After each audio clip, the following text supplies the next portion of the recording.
ರಾಜು, ತಾಂಬೂಲ ಬದಲಾಯಿಸ್ಕೊಳ್ರೋ. ಹೌದು ರಾಜಾರಾಮ್ ಅವ್ರೆ, ಇದೇ ಒಳ್ಳೆ ಮುಹೂರ್ತ ಅಂತ ಪುರೋಹಿತರು ಹೇಳಿದ್ದಾರೆ. ನಿಲ್ಸಿ.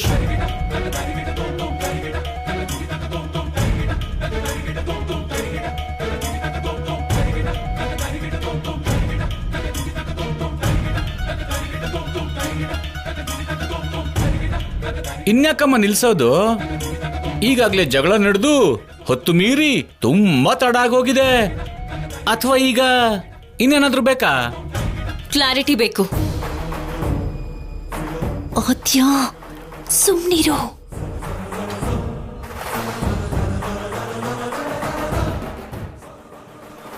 ಕ್ಲಾರಿಟಿನಾ?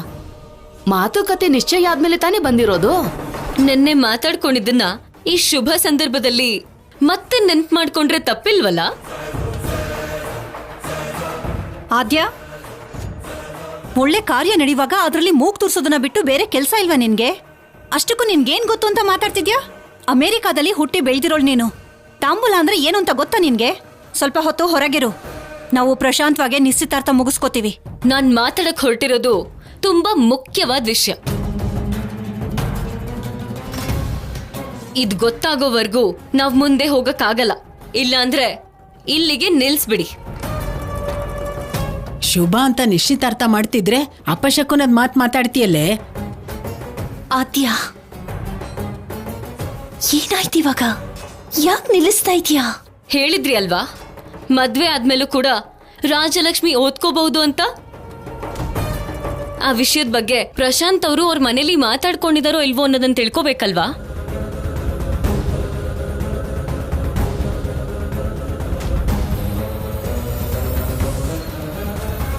ಹೌದು ಪ್ರಕಾಶ್ ಅವರೇ, ಪ್ರಶಾಂತ್ ಓದಿನ ಬಗ್ಗೆ ಹೇಳಿಲ್ವಾ? ಓದೋದಾ? ಓದೋದ್ರ ಬಗ್ಗೆ ಏನೋ? ನೀವು ನಿಮ್ಮ ಮಗಳನ್ನ ಕೊಡೋದಿಕ್ಕೆ ಒಪ್ಕೊಂಡಿದ್ದೀರಾ ಅಂತ ಹೇಳ್ದ.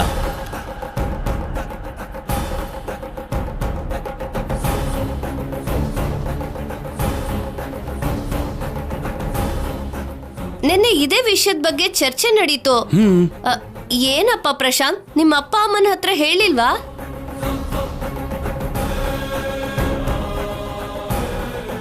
ಮದ್ವೆ ಆದ್ಮೇಲೆ ಓದೋದಕ್ಕೆ ಟೈಮ್ ಎಲ್ಲಿರುತ್ತೆ ಹೇಳಿ?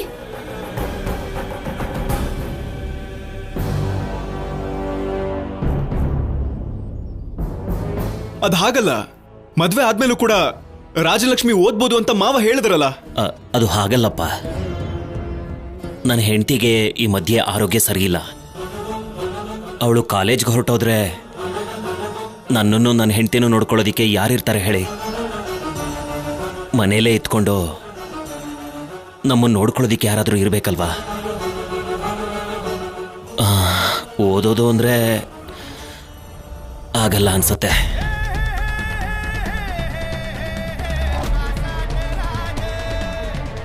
ಅದು ಹಾಗಲ್ಲ.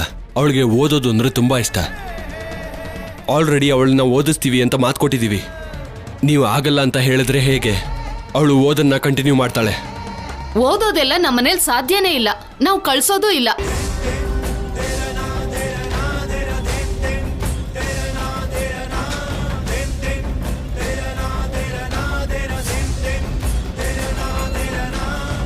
ರಾಜಾರಾಮ್ ಅವರೇ, ಮೊದಲು ನಿಶ್ಚಿತಾರ್ಥನ ಮುಂದುವರಿಸಿ. ಮುಹೂರ್ತ ಮೀರೋಗುತ್ತೆ. ಪರಿಸ್ಥಿತಿ ನೋಡಿಕೊಂಡು ಆಮೇಲೆ ಮಾತಾಡೋಣ. ನಾನು ಮಾತು ಕೊಟ್ಟೆ ಅಂದರೆ ಪ್ರಾಣ ಕೊಟ್ಟಂಗೆ ಪ್ರಕಾಶ್ ಅವರೇ. ನನ್ನ ಮಗಳು ಓದನ್ನು ಮುಂದುವರಿಸ್ತಾಳೆ. ಈ ವಿಷಯ ಪ್ರಶಾಂತ್ ನಿಮ್ಮ ಹತ್ರ ಹೇಳಿರ್ತಾನೆ ಅಂತ ನಾನು ನಿಮಗೆ ಕೇಳಲಿಲ್ಲ. ಆದರೆ ಈಗ ಕೇಳ್ತಾ ಇದ್ದೀನಿ, ನಿಮ್ಮ ಅಭಿಪ್ರಾಯ ಏನು?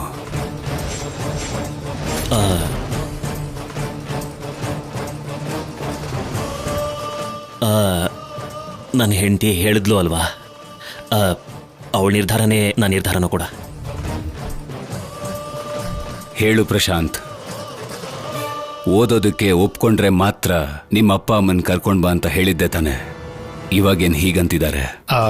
ಅಂದರೆ ಅದು ಅಂಕಲ್, ಅದು ಹೇಳಬೇಕು ಅಂತ ಟ್ರೈ ಮಾಡಿದೆ, ಆದರೆ ಆಗಲಿಲ್ಲ ಅಂಕಲ್. ಸರಿ, ಹಾಗಾದ್ರೆ ಈ ಸಲ ನನ್ನ ಮಾತನ್ನು ಕೇಳಿಸ್ಕೊಳ್ಳಿ. ಮದುವೆ ಆದ್ಮೇಲೂ ನನ್ನ ಮಗಳು ಓದ್ಕೋಬೋದು ಅಂತ ಹೇಳಿದ್ರೇನೆ ಈಗ ಈ ನಿಶ್ಚಿತಾರ್ಥ ನಡೆಯುತ್ತೆ, ಆಮೇಲೆ ಮದುವೆನೂ ನಡೆಯುತ್ತೆ. ಇಲ್ಲ ಅಂದ್ರೆ ಭಾವನವ್ರೆ, ನೀವು ಮಾತ್ರ ನಿಮ್ಮ ಮಾತನ್ನ ಖಡಾಖಂಡಿತವಾಗಿ ಹೇಳ್ಬಿಟ್ರಿ. ಏನಪ್ಪ ಪ್ರಶಾಂತ್, ಯೋಚನೆ ಮಾಡ್ಬೇಕಾಗಿರೋದು ನೀನೇ. ಅಪ್ಪ, ನಾನು ಮದುವೆ ಅಂತ ಮಾಡ್ಕೊಂಡ್ರೆ ರಾಜಲಕ್ಷ್ಮಿನೇ ಮಾಡ್ಕೊಳ್ಳೋದು. ಅವಳು ಓದ್ತಾಳೋ ಅಡುಗೆ ಮಾಡ್ತಾಳೋ ನನಗದು ಬೇಕಿಲ್ಲ.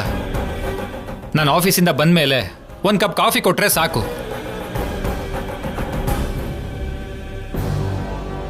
ಅಲ್ಲ, ಅದು ಇಂಥ ಮನೇಲಿ ಸಂಬಂಧ ಸಿಗೋದೇ ಕಷ್ಟ.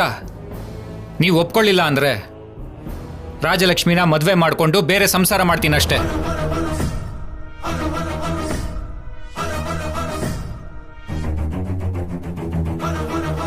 ನೀವೇನಂತೀರ ಮಾವಯ್ಯ? ಪ್ರಶಾಂತ್, ತಪ್ಪು, ಹೀಗೆಲ್ಲ ಮಾತಾಡಬಾರ್ದು. ತಂದೆ ತಾಯಿನ ಮಿಂಚಿರೋ ದೈವ ಇಲ್ಲ ಅಂತಾರೆ. ತಂದೆ ತಾಯಿ ಮಾತನ್ನ ಬೇಡ ಅನ್ನೋದು ಒಳ್ಳೇದಲ್ಲ. ನಿಮ್ಮ ಅಪ್ಪ ಅಮ್ಮ ಒಪ್ಕೊಂಡ್ರೆ ಮಾತ್ರ ಮದುವೆ ನಡೆಯುತ್ತೆ, ಇಲ್ಲ ಅಂದ್ರೆ ಇಲ್ಲ. ಅಷ್ಟೇ ಅಲ್ವಾ ಭಾವನವ್ರೆ? ನಮ್ಗೆ ನಮ್ಮ ಹುಡುಗಿಗಿಂತ ಯಾವುದು ಮುಖ್ಯ ಅಲ್ಲ ಅಲ್ವಾ?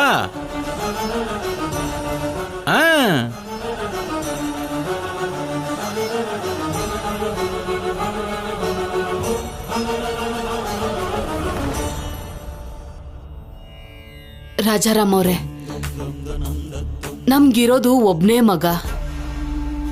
ಅವನು ನಿಮ್ಮ ಮಗಳನ್ನ ಇಷ್ಟಪಟ್ಟಿದ್ದಾನೆ. ಪರವಾಗಿಲ್ಲ ಬಿಡಿ, ಓದ್ಬೇಕು ಅನ್ಕೊಂಡ್ರೆ ಮದ್ವೆ ಆದ್ಮೇಲೂ ಓದ್ಬೋದಲ್ವಾ? ಓದೋದು ಒಳ್ಳೇದೇನೆ.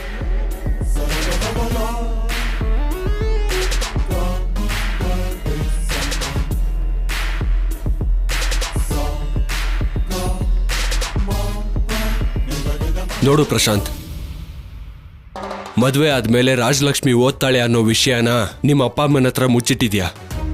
ಹೀಗೆ ಮಾಡೋದು ತಪ್ಪು. ನಮ್ಮ ಮನೇಲಿ ಈ ಥರದ್ದೆಲ್ಲ ಸಹಿಸ್ಕೊಳ್ಳಲ್ಲ. ನಾಳೆ ನಿನ್ನ ಮದುವೆ ಆದ್ರೆ ನೀನು ನಮ್ಮ ಮನೆ ಅಳಿಯ ಅಂದ್ರೆ ನಮ್ಮ ಮನೆ ಸದಸ್ಯ ಕೂಡ. ಆಗ್ಲೂ ನೀನೇನಾದ್ರೂ ಈ ಥರ ತಪ್ಪು ಮಾಡಿದ್ರೆ ನಮ್ಮ ಅಣ್ಣ ನಿನ್ನ ಯಾವತ್ತಿಗೂ ಕ್ಷಮಿಸಲ್ಲ. ಯಾಕಂದ್ರೆ ರಾಜಲಕ್ಷ್ಮಿನ ಆ ಥರ ಬೆಳೆಸಿದೀವಿ. ಮದುವೆ ಆದ್ರೆ ರಾಜಲಕ್ಷ್ಮಿ ನಿಮ್ಮ ಮನೆಗೆ ಸೊಸೆ ಆಗ್ಬೋದೇನೋ, ಆದ್ರೆ ಅವಳು ನಮ್ಮ ಮನೆಗೆ ದೀಪ.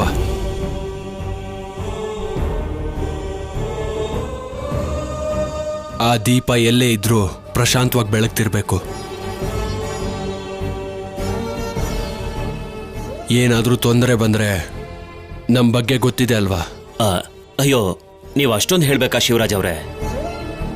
ರಾಜಾರಾಮ್ ಅವ್ರಿಗೆ ಮಾತು ಕೊಟ್ಟಿದ್ದೀವಿ ಅಂದ್ರೆ ದೇವ್ರಿಗೆ ಮಾತು ಕೊಟ್ಟ ಹಾಗೆ. ಖಂಡಿತವಾಗ್ಲೂ ನಿಮ್ಮ ಹುಡುಗಿ ಓದ್ತಾಳೆ. ನಾವು ಫಿಕ್ಸ್ ಆಗಿದ್ದೀವಿ, ನೀವು ಕೂಡ ಫಿಕ್ಸ್ ಆಗೋಗಿ.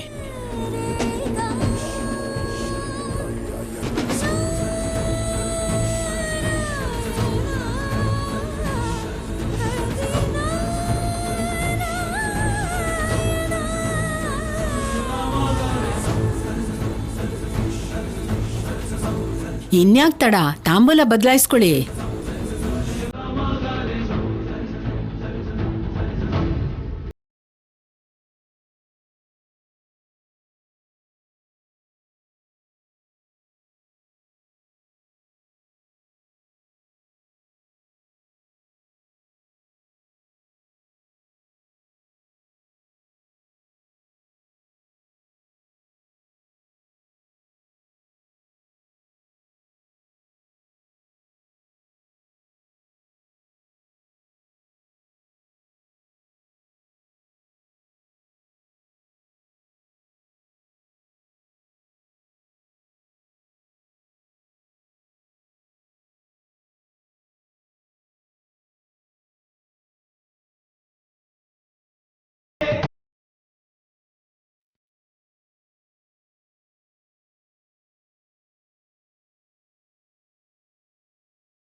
ಬಾ ಅಷ್ಟಕ್ಕೂ ನಿನ್ನಂತೂ ಅದ್ಭುತ ಬಿಡಮ್ಮ.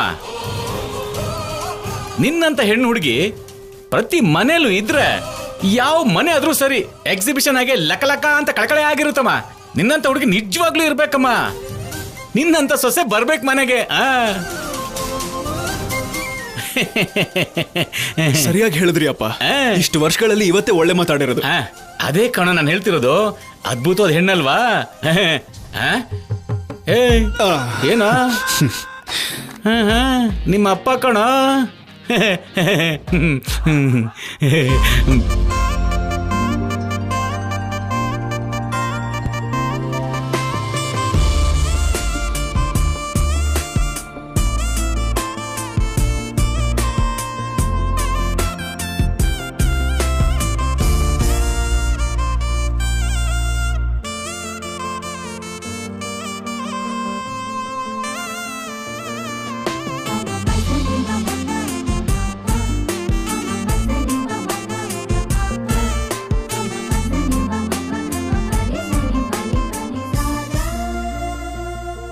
ಥ್ಯಾಂಕ್ ಯು ಆದ್ಯ. ನಾನು ಕಾಲೇಜಿಗೆ ಹೋಗ್ತಾ ಇದ್ದೀನಿ. ನೀನ್ ಕಾಲೇಜಿಗೆ ಹೋಗೋದು ನನಗೆ ಖುಷಿನೇ ರಾಜಲಕ್ಷ್ಮಿ. ಆದ್ರೆ ಒಂದ್ ಪ್ರಾಬ್ಲಮ್ ಸಾಲ್ವ್ ಆಯ್ತು ಅನ್ಕೊಂಡ್ರೆ ಇನ್ನೊಂದು ಸಾಲ್ವ್ ಮಾಡಕ್ಕಾಗ್ದಿರೋ ಪ್ರಾಬ್ಲಮ್ನ ನಿಮ್ಮಪ್ಪ ತಂದಿಟ್ಟಿದ್ದಾರೆ. ನಿನಗದ ಅರ್ಥ ಆಗ್ತಿಲ್ಲ. ಏನಾಯ್ತು ಏನಾಯ್ತು ಅಂತಿದ್ಯಲ್ಲ ರಾಜಿ? ನಿನಗೆ ಎಂಗೇಜ್ಮೆಂಟ್ ಆಗೋಯ್ತಲ್ವಾ? ನೀನ್ ಎಷ್ಟೇ ಓದಿದ್ರು ಆದಷ್ಟು ಬೇಗ ನಿಂಗೆ ಮದ್ವೆ ಮಾಡ್ಬಿಡ್ತಾರೆ. ನಿನ್ ಕಣ್ಮುಂದೆ ಒಂದ್ ಗುರಿ ಇದೆ. ಆದ್ರೆ ಆ ಗುರಿ ಸೇರೋಕ್ಕೂ ಮುಂಚೆನೆ ನಿನ್ ಮದ್ವೆ ಆಗ್ಬಿಡತ್ತೆ. ಅದ್ಯಾಕ್ ಹಾಗೆ ಹೇಳ್ತಿದ್ಯಾ? ಹುಡುಗಿ ಎಷ್ಟೇ ಓದಿದ್ರು ಮದ್ವೆ ಮಾಡ್ಕೊಳ್ಳೇಬೇಕಲ್ವಾ? ಮದ್ವೆ ಮಾಡ್ಕೋಬೇಕಾ? ಅಂದ್ರೆ ನಿಂಗೆ ಸಂಬಂಧ ಇಷ್ಟನಾ?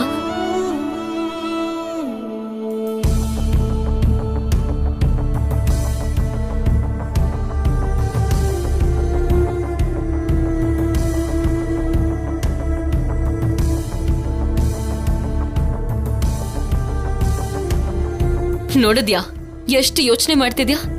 ನಿಮ್ಮಪ್ಪ ಒಪ್ಕೊಂಡಿದ್ದಾರೆ ಅಂತ ನೀನು ಮದ್ವೆ ಮಾಡ್ಕೊಳಕ್ ಒಪ್ಕೊಂಡೆ.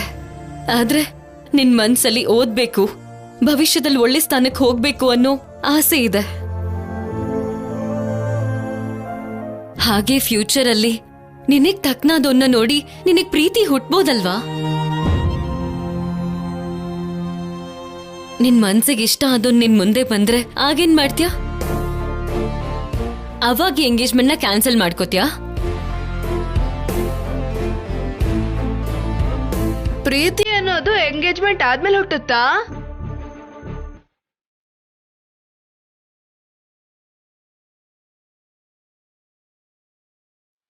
ಹೌದು ಬಿಟ್ಟು, ಪ್ರೀತಿ ಅನ್ನೋದು ಯಾವಾಗ ಬೇಕಾದ್ರೂ ಹುಟ್ಬೋದು.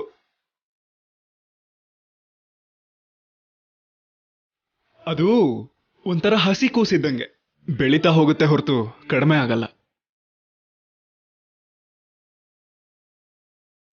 ಏನ್ ಮಾವ, ಆಲ್ರೆಡಿ ಒಂದ್ ಮನೆಗೆ ಅಳಿಯ ಆಗ್ತಿದ್ಯಾ? ಆದ್ರೂ ಕೂಡ ಹೀಗ್ ಮಾತಾಡ್ತಿದ್ಯಲ್ಲ, ಯಾಕೆ? ಅಥವಾ ಚಾರು ಅಕ್ಕನ ಬೇಡ ಅನ್ಕೊಂಡು ಬೇರೆ ಯಾರಾದ್ರೂ ಪ್ರೀತಿಸ್ತಿದ್ಯಾ ನೀನು?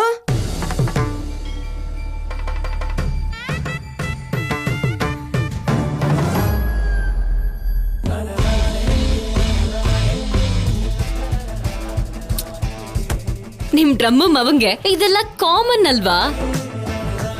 ಮನ್ಸಲ್ಲಿ ಒಂದಿಟ್ಕೊಂಡು ಹೊರಗ್ ಬೇರೆನೆ ಹೇಳ್ತಾನೆ. ಹಾಗೆ ಯಾವ್ದೋ ಸಿನಿಮಾ ಹೀರೋಯಿನ್ನೋ ಸ್ಪೋರ್ಟ್ಸ್ ಸೆಲೆಬ್ರಿಟಿನೋ ಪ್ರೀತಿಸ್ತಾ ಇರ್ತಾನೆ. ಆದ್ರೆ ನಿಮ್ ಡ್ರಮ್ಮು ಮವಂಗೆ ಆ ಸೀನೆಲ್ಲ ಇಲ್ಲ ಬಿಡು. ಬಿಟ್ಟು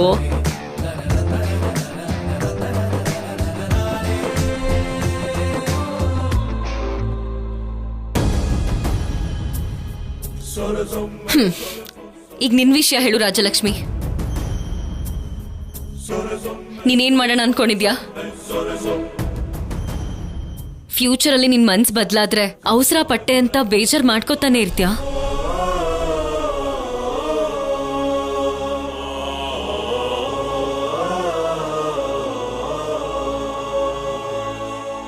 ಆದ್ರೆ ಜೀವನದಲ್ಲಿ ತಗೊಳ್ಳೋ ಪ್ರತಿ ನಿರ್ಧಾರಕ್ಕೂ ಅನುಭವಿಸ್ಬೇಕಾಗಿ ಬರುತ್ತೆ. ನಿನಗೇನು ಒಳ್ಳೇದು ಅಂತ ಒಬ್ಬ ತಂದೆಯಾಗಿ ನನಗೆ ತುಂಬ ಚೆನ್ನಾಗಿ ಗೊತ್ತು ಅಂತ ಅನ್ಕೊಂಡಿದ್ದೀನಿ. ರಾಜಲಕ್ಷ್ಮಿ ಮದುವೆನೂ ಮಾಡ್ಕೋಬೇಕು, ಜೊತೆಲಿ ಓದನ್ನು ಮುಂದುವರಿಸಬೇಕು. ಇಲ್ಲ ಆದ್ಯ, ಅಪ್ಪ ನನಗೆ ಓದೋದಕ್ಕೆ ಪರ್ಮಿಷನ್ ಕೊಟ್ಟಿದ್ದಾರೆ. ನನ್ನ ಮೊದಲನೇ ಗುರಿ ನಾನು ಅಂದ್ಕೊಂಡಿರೋ ಸ್ಥಾನನ ತಲುಪೋದು ಮಾತ್ರ. ನನಗೆ ಮದುವೆಗಿಂತ ನನ್ನ ಗುರಿ ತಲುಪೋದು ತುಂಬಾನೇ ಮುಖ್ಯ. ನನ್ನ ಗುರಿ ಬಗ್ಗೆ ಮಾತ್ರ ಯೋಚಿಸ್ತೀನಿ, ಬೇರೆ ಯಾವುದ್ರ ಬಗ್ಗೆನೂ ನಾನು ಯೋಚಿಸಲ್ಲ.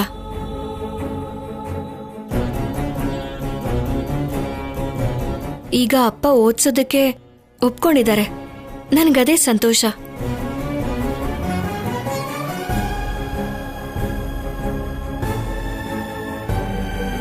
ನೀನು ಓದ್ಕೊಂಡ್ರೆ ಸಂತೋಷನೇ, ಆದ್ರೆ ಯಾರನ್ನಾದ್ರೂ ಇಷ್ಟಪಟ್ರೆ ಮಾತ್ರ ಇವಾಗ ಸಾಲ್ವ್ ಮಾಡ್ದಾಗೆ ಅವಾಗ ಸಾಲ್ವ್ ಮಾಡೋಕ್ಕಾಗಲ್ಲ.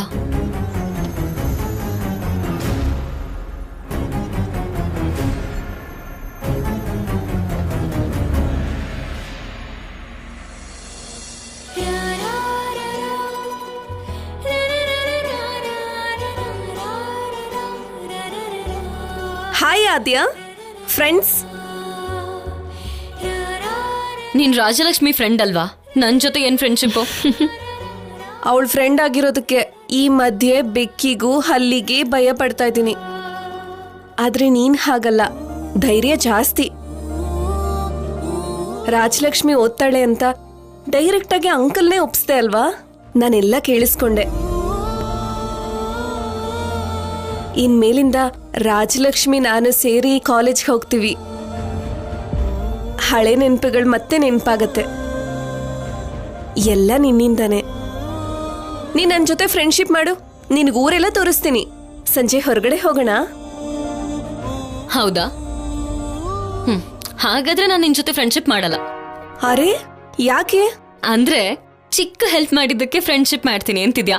ಇಲ್ಲಾಂದ್ರೆ ಫ್ರೆಂಡ್ಶಿಪ್ ಇರ್ತಿರ್ಲಿಲ್ಲ ಅಲ್ವಾ? ನೋಡಾದ್ಯಾ, ನೀ ನನ್ನ ಕನ್ಫ್ಯೂಸ್ ಮಾಡ್ತಿದ್ಯಾ. ನಿನ್ನಷ್ಟು ಬುದ್ಧಿವಂತ ಇಲ್ದೇ ಇರ್ಬೋದು, ಆದ್ರೆ ನನಗ್ ಫ್ರೆಂಡ್ಸ್ ಅಂದ್ರೆ ಒಂದ್ ಕ್ಲಾರಿಟಿ ಇದೆ. ಬೇಕು ಅಂದ್ರೆ ರಾಜಲಕ್ಷ್ಮಿನ್ ಕೇಳು.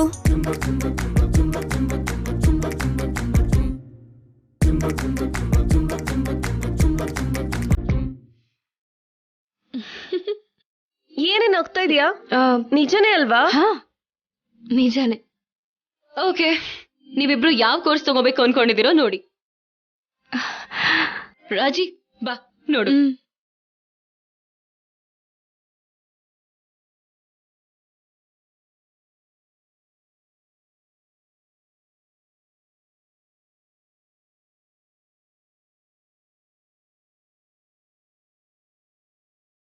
ನೀನ್ ಬರೋಕ್ಕೂ ಮುಂಚೆ ಈ ಊರಲ್ಲಿ ಎಲ್ಲರಿಗಿಂತ ದುರದೃಷ್ಟವಂತೆ ರಾಜಲಕ್ಷ್ಮಿನೇ ಅನ್ಕೊಂಡಿದ್ದೆ. ಆದ್ರೆ ನೀನ್ ಬಂದ್ಮೇಲೆ ರಾಜಲಕ್ಷ್ಮಿ ಅಷ್ಟು ಅದೃಷ್ಟವಂತೆ ಈ ಪ್ರಪಂಚದಲ್ಲಿ ಯಾರೂ ಇಲ್ಲ ಅನ್ನಿಸ್ತದೆ.